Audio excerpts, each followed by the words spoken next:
In the designing of this house, we not only think about the general floor plans and usage, but we also design the actual print path, like how the printer will print, where it starts and where it stops.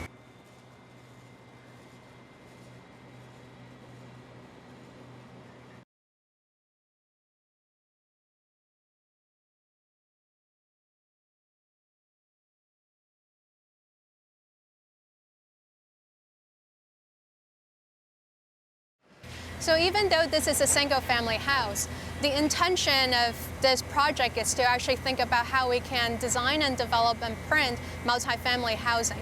And so therefore, the design logic and layout and structure system of this building can be readily scalable and applicable for multifamily housing.